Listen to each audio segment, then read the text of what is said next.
오늘 말씀의 제목은 승리를 원한다면 그런 제목입니다. 여러 나라 외국 사람들이 탄 비행기가 갑자기 추락을 하게 됐어요. 비행기 추락하면 다 죽잖아요.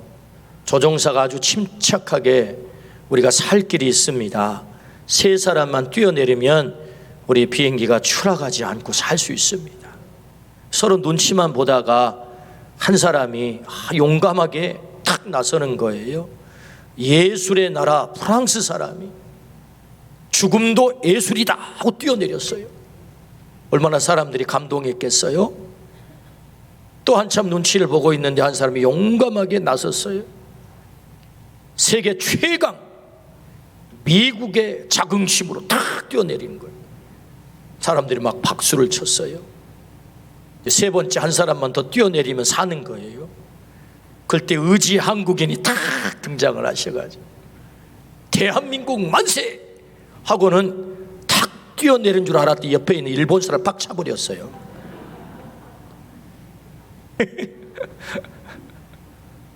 그래서 살았다라는 얘기가 있습니다. 우리가 일본인을 밖으로 팍 차버렸다 했을 때 우리가 통쾌하게 이렇게 웃었습니다.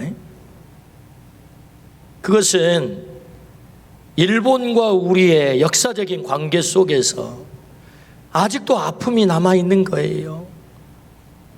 임진왜란, 일제강점기, 그 숱한 침공을 통해서 너무 많이 당하고 패배를 하고, 그래서 이 패배를 어떻게 되갚아 줄 수 있을까? 우리 마음속에 다 내재되어 있는 거죠. 그러니까 일본 사람을 빵 찼다 그러니까 우리가 유머가 되잖아요. 시대를 초월해서 우리는 승리를 희구합니다. 승리를 싫어하는 사람이 누가 있겠습니까? 다 승리를 원하죠. 오늘은 6.25 71주년을 기억하는 주일입니다. 6.25의 처참함을 우리는 잘 알고 있습니다. 당시에 우리나라 남북 인구가 3천만 명이었다고 해요. 그 3천만 명 가운데 500만 명이 죽거나 부상을 당했습니다. 1,000만 명이 이산 가족이 된 거예요. 따져보잔다면 당시에는 아이들을 많이 낳았기 때문에 한 세대를 6인 가족으로 기준을 하잔다면 적어도 가정당 한 사람이 죽었거나 부상을 당한 것이고 가정당 두 사람이 이산 가족이 된 것입니다. 엄청난 처참한 아픔이죠. 남과 북이 휴전을 하긴 했지만 6분의 1이 사상을 당했으니 이게 둘 다가 패전한 게 아니고 무엇이겠습니까? 전쟁은 언제나 처참한 결과를 가져옵니다. 때문에 우리의 삶에 절대 전쟁은 없어야 되지요. 착한 전쟁보다 거짓 평화가 낫다라는 말이 있어요. 착한 전쟁보다 거짓 평화가 낫다. 그 말은 전쟁의 참혹함을 얘기하고 있는 거죠. 그러나 안타깝게도 우리의 역사는 전쟁의 연속입니다. 우리나라 5천년 역사 가운데 1000번의 전쟁이 있었다고 합니다. 평균 나눠보면 5년 만에 한 번씩 전쟁이 있었던 거예요. 따져보잔다면 이 얼마나 전쟁의 일상입니까? 우리의 일상이 뭐냐? 전쟁이라는 거예요. 어찌 나라의 전쟁만 전쟁이겠습니까? 우리의 삶은 매일이 전쟁터와 같습니다. 성경도 공중 권세 잡은 자와의 싸움이다 라고 영적 전쟁터임을 우리에게 말씀하지요. 우리는 지금 코로나 팬데믹과 전쟁 중이지요. 팬데믹으로 우리의 삶이 많은 부분에 망가졌습니다.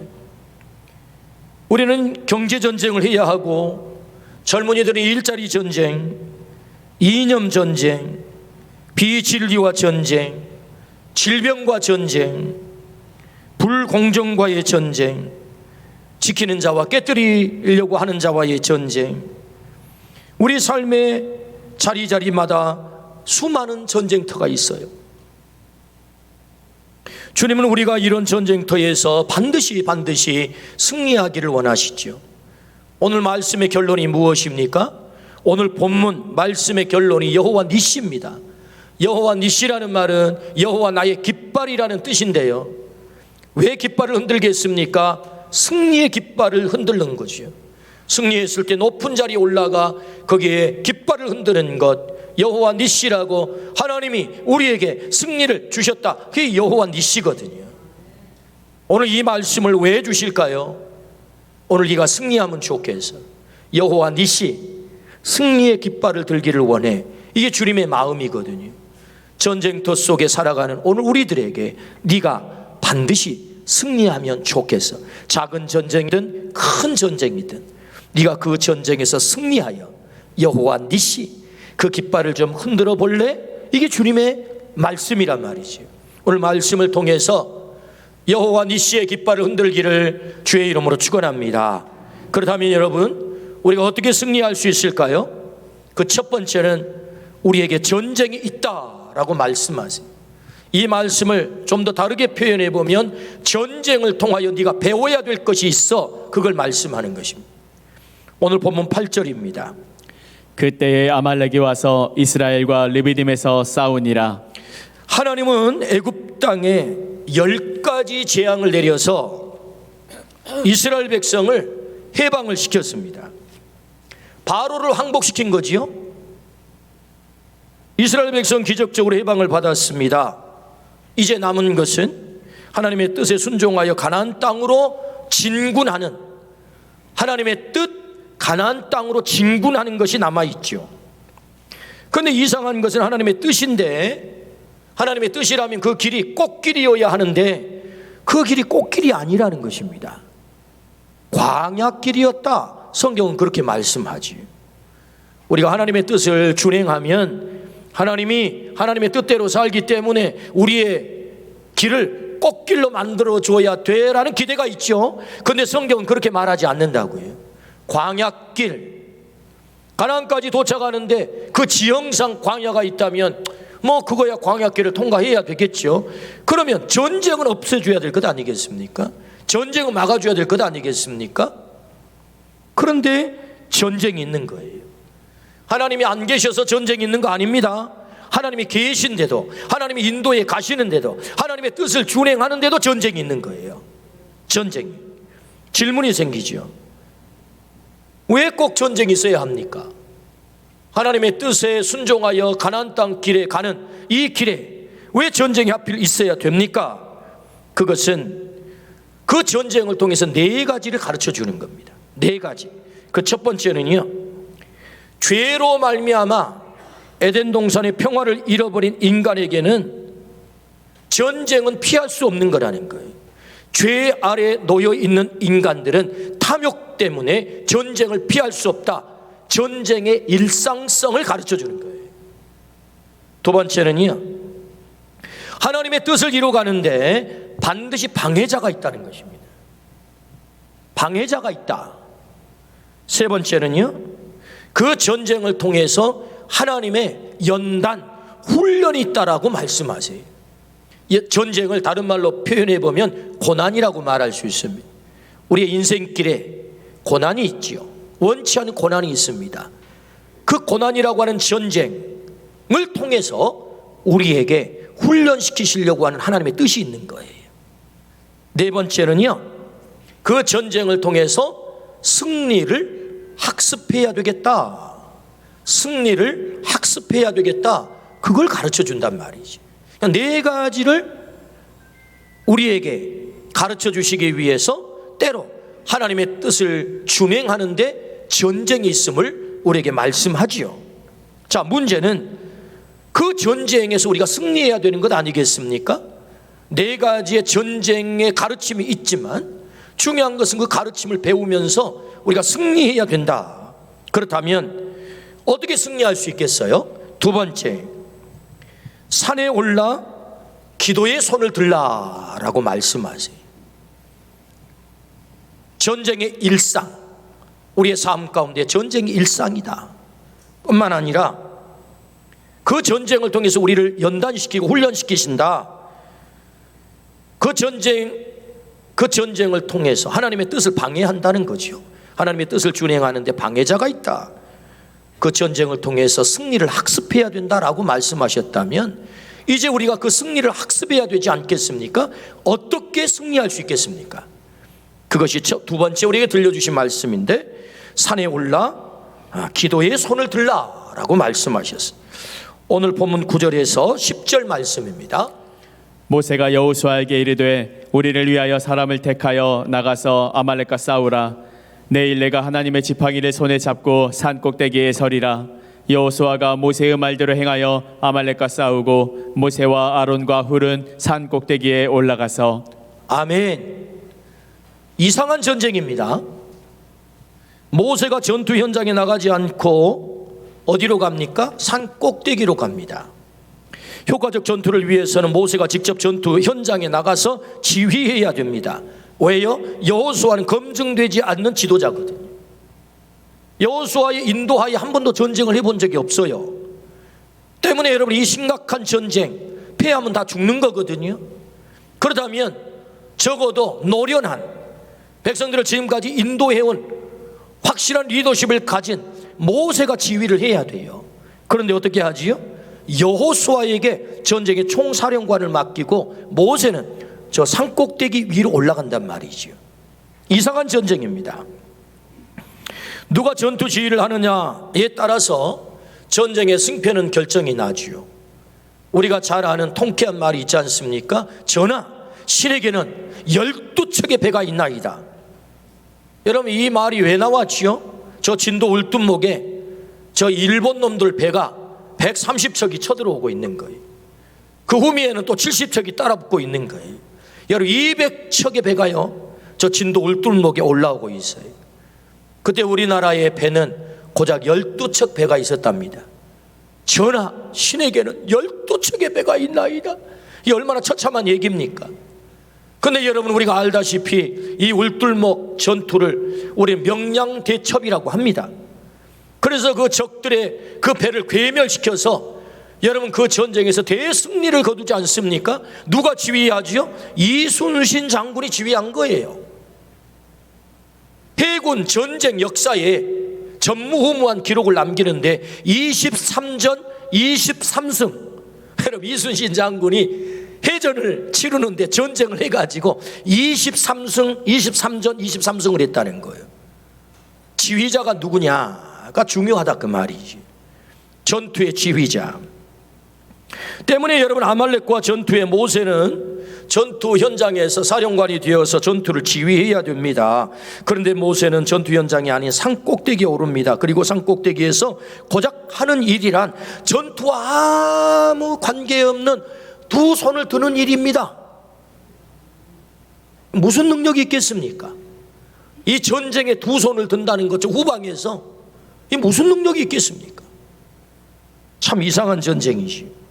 근데 놀랍죠? 여러분, 출애굽기 17장 11절 말씀. 모세가 손을 들면 이스라엘이 이기고 손을 내리면 아말렉이 이기더니. 어떻게 해요? 모세가 손을 들면 누가 이깁니까? 이스라엘이 이깁니다. 모세가 손을 내리면 어떻게 합니까? 아말렉이 이깁니다. 여러분, 이 성경의 기록을 한번 잘 보십시오.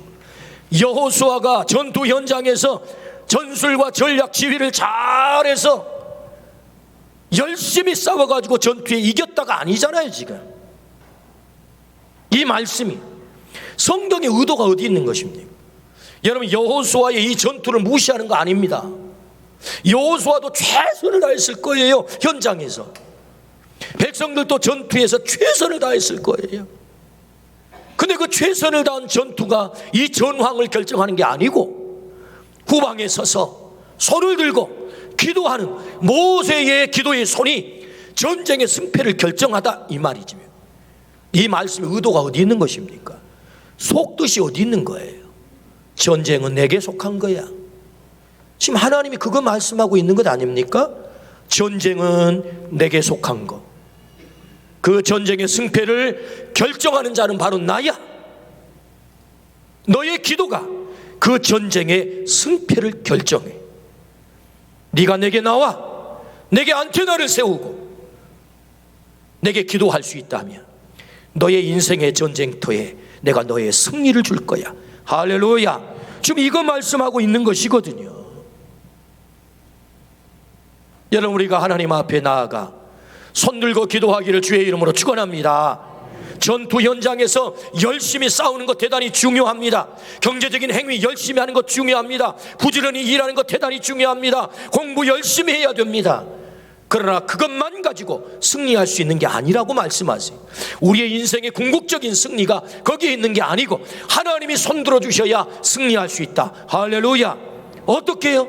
하나님 앞에 나가 기도의 안테나를 세우라는 것 아니겠습니까?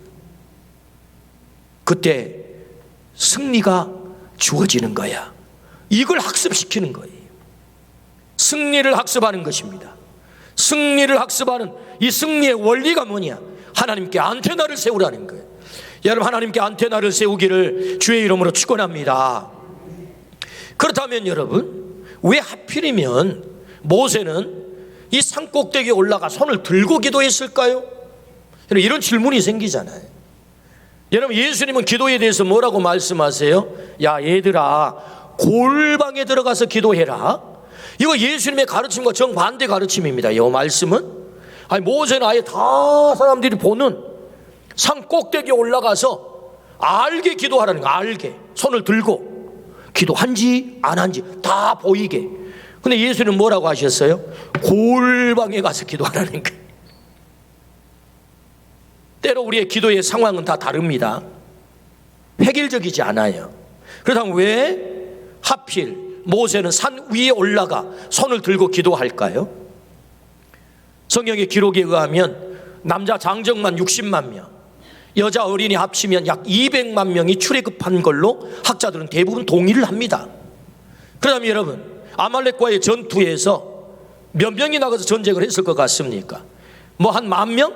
한 30,000명? 그럼 나머지는 뭐예요? 다 보고 있는 것입니다. 백성들이 뭘 보고 있는 거예요? 여호수아가 전쟁하는 모습과 산 꼭대기에 모세 선생님이 올라가 기도하는 모습을 마치 스타디움에 앉아가지고 축구 경기를 보고 있듯 백성들이 지금 이 전쟁의 현장을 전부 보고 있는 거예요. 하나님이 백성들에게 지금 교육을 시키는 것입니다. 어떤 교육? 이 전쟁의 승리가 어떻게 주어지는지를 너희가 좀 보아야 되겠어. 배워야 되겠어. 체험으로 학습해야 되겠어. 그래서 손을 들고 기도하게 하는 것입니다. 여러분, 골방에서 무릎 꿇고 모세가 기도할 수 있습니다. 백성들이 뭘 배우겠습니까? 어떻게 배울 수 있겠습니까? 도대체 그 모세의 기도와 모세의 여호수아의 전쟁터의 승패의 그 전황의 연결을 어떻게 배울 수 있겠어요? 눈으로 보고 배워야 되는 것입니다. 애굽으로부터 해방된 지 불과 3, 4개월이 채 안 됐어요. 여전히 백성들의 마음속에는 하나님에 대한 확신이 없는 것입니다. 홍해는 건넜지만 지금 시내산까지 도착하기 전이거든요. 때문에 여전히 하나님 믿고 이 광야길을 가도 우리가 가나안 땅 들어갈 수 있나? 라는 의심이 그들에게 있는 것입니다. 하나님이 과연 우리를 승리하게 하실까? 의심이 있는 것입니다. 그때 하나님께서 모세를 산 위에 오르게 하지. 그리고 손을 들고 백성들로 하여금 이 전쟁의 궁극적인 승리와 패배가 어떻게 이루어지는지를 보게 만드는 것입니다. 그러므로 어떻게 우리가 승리할 수 있습니까? 전쟁은 하나님께 속한 것, 전쟁의 승패의 결정은 하나님에게 있는 것, 하나님께 나아가 손을 들고 기도할 때 하나님은 우리에게 승리를 허락할 줄로 믿습니다. 모세가 기도할 때 여호수아가 승리하는 것입니다. 그러므로 여러분, 오늘 우리의 삶 속에도 수많은 전쟁터가 있습니다. 어떻게 승리하시겠습니까? 산에 올라가 기도의 자리로 나아가 손을 들고 하나님께 기도하기를 주의 이름으로 축원합니다. 이것이 승리의 원리입니다. 예수님도 전쟁터에 나가셨습니다. 인류를 죄로부터 건지기 위한 인류 역사의 최대의 전쟁, 십자가 전쟁. 여러분, 예수님께서 십자가 전쟁을 치르십니다. 이 십자가 전쟁을 치르기 위해, 인류를 죄로부터 건지기 위해서 어떻게 하십니까? 겟세마네 동산에 오르십니다. 무엇하기 위해서? 기도하기 위해서. 예수님은 마지막 십자가 위에서도 아버지, 내 영혼을 부탁하나이다, 아버지 저들의 죄를 사하여 주시옵소서, 뭐 하십니까? 기도하십니다. 인류를 죄의 전쟁에서 승리하게 만드시죠. 할렐루야. 그렇습니다. 그러므로 왜 전쟁이 있습니까? 전쟁을 통해서 하나님이 우리에게 학습시키는 게 있다고요. 승리의 학습. 그 승리의 원리가 무엇입니까? 하나님 앞에 나아가 손들고 기도할 때 너의 전쟁에서 승리할 수 있어. 너의 자녀의 전쟁에서 승리할 수 있어. 너의 삶의 터전에서 벌어지는 모든 전쟁에서 승리할 수 있어. 오늘 우리 모두가 하나님 앞에 나아가 손들고 기도함으로 이 승리를 맛보기를 주의 이름으로 축원합니다. 아멘. 세 번째 우리에게 주시는 말씀, 원팀이 되라 라고 말씀하세요. 원팀이 되라. 오늘 본문 10절에서 11절 말씀입니다. 여호수아가 모세의 말대로 행하여 아말렉과 싸우고 모세와 아론과 훌은 산 꼭대기에 올라가서 모세가 손을 들면 이스라엘이 이기고 손을 내리면 아말렉이 이기더니. 아멘. 여호수아는 전투 현장에서 싸웠습니다. 모세와 아론과 훌은 산 꼭대기에 손을 들고 기도합니다. 현장과 후방에서 그들에게 주어져 있는 역할을 일사불란하게 감당하죠. 원팀이 된 것입니다. 전쟁 시에 리더십은 너무나도 중요합니다. 때문에 군인에게는 전쟁 시에 명령 불복종하면 바로 총살을 시키라고 이 처형권을 줘요. 왜 그렇게 하지요? 리더십 때문에. 여호수아는 모세의 명령에 이유를 달 수 있었을 것입니다. 아니 선생님, 제가 언제 전쟁을 해봤습니까? 백성들이 나를 과연 따를까요? 내가 과연 이 전쟁에 나가 이길 수 있는 능력이 될까요? 라고 이유를 댈 수 있었겠지만 모세 선생님이 여호수아야, 네, 너 가라, 네, 백성들 뽑아라, 네, 가서 전투해, 네. 이유가 없어요.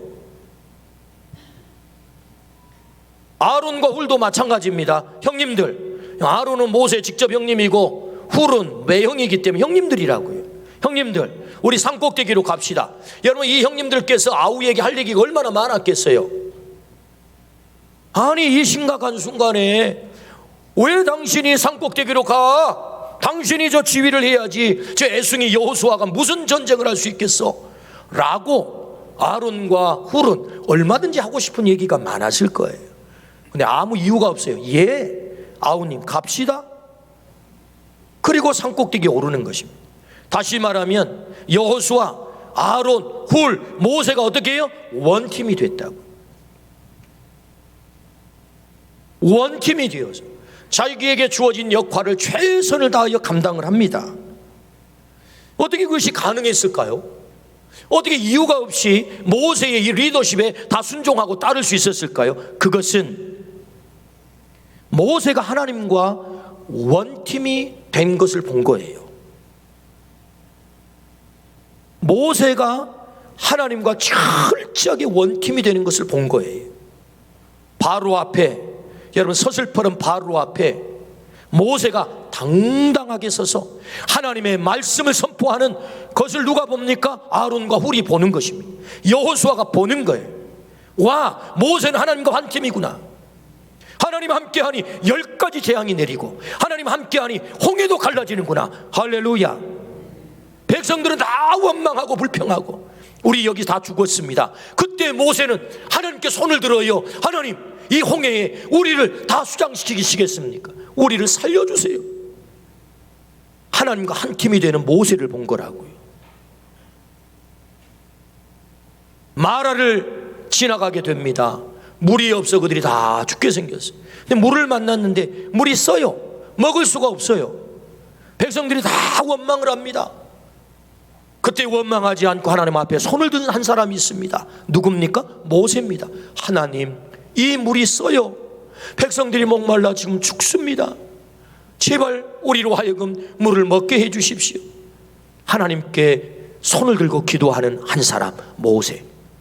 하나님과 완팀이 되어 있는 것을 아론도 보고 훌도 보고 백성들도 보는 거죠. 그래서 여러분, 리더십이 어디서부터 생겨나는 것입니까? 하나님과 원팀인가요? 하나님과 한 팀인가? 저는 이 말씀을 준비하면서 하나님께서 제 가슴 속에 강하게 때렸어요. 원웅아, 너는 하나님과 한 팀이니? 너는 하나님과 원팀이야? 어떤 상황 속에서도 저에게 하나님이 강하게 때리셨습니다.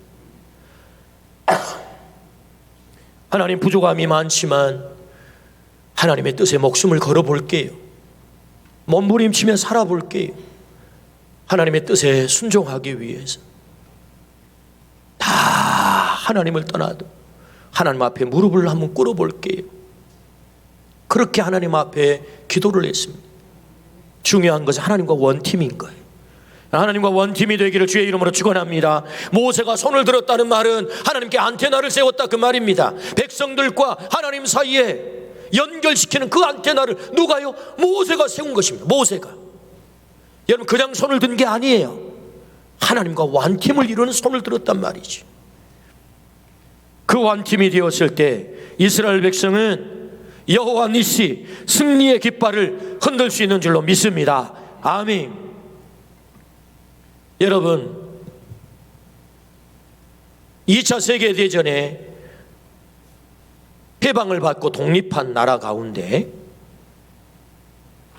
민주주의를 세계적인 수준으로 이루는 나라, 그리고 경제대국 10위가 된 나라, 인구 5천만에 3만 불 GDP를 가진 나라, 유일하게 딱 한 나라가 있어요. 한 나라.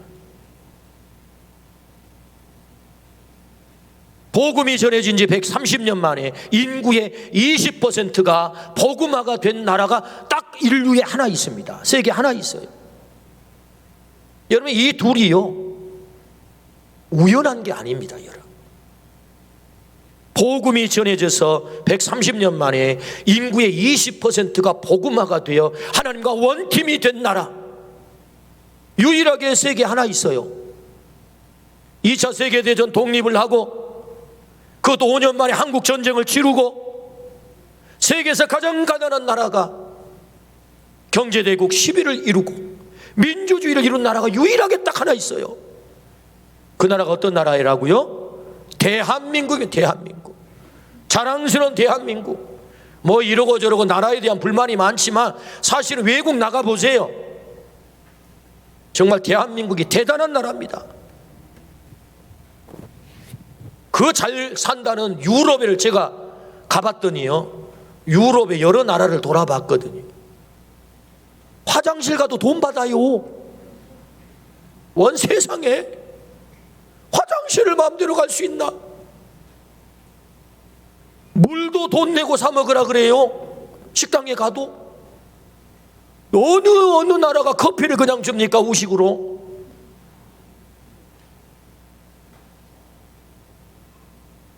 한국의 휴게실만큼 깨끗한 나라가 없어요.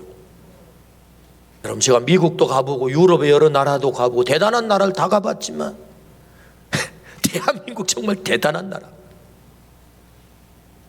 뭐 여러 가지 이런저런 자그마한 불만이 있지만, 근데 여러분, 제가 왜 우리나라의 자랑스러운 것들을 얘기하는 것입니까? 여러분, 이 나라가 하나님과 원팀이 되니 하나님을 믿고 예수 그리스도를 믿고 이 민족의 20%가 예수 그리스도를 나의 구주로 고백하니 하나님이 이 땅에 허락하신 복인 줄로 믿습니다. 아멘. 여전히 부족한 것도 많고 아픔도 많지만 중요한 것은 어떻게 우리가 승리할 수 있다고요? 하나님과 원팀이 되는 것입니다. 하나님이 세우신 주의 종들과 동역자들과 우리 방님의 모든 가족들이 원팀이 될 때 하나님은 승리하게 하시는 거죠. 할렐루야. 여러분, 가정도 원팀이 되어야 승리하는 것입니다. 가정의 어려움이 찾아올 때 부부가 더 단단해지고 서로 더 이해하고 가족 간이 더 단단해지면 반드시 어려움을 돌파할 수 있어요. 근데 문제는 뭐지요? 어려움이 찾아오면 갈라지기 시작한다는 거예요. 분열하기 시작한다는 거예요. 그럼 반드시 패배합니다. 원팀, 하나님과 원팀인가? 하나님이 세우신 종들과 원팀인가?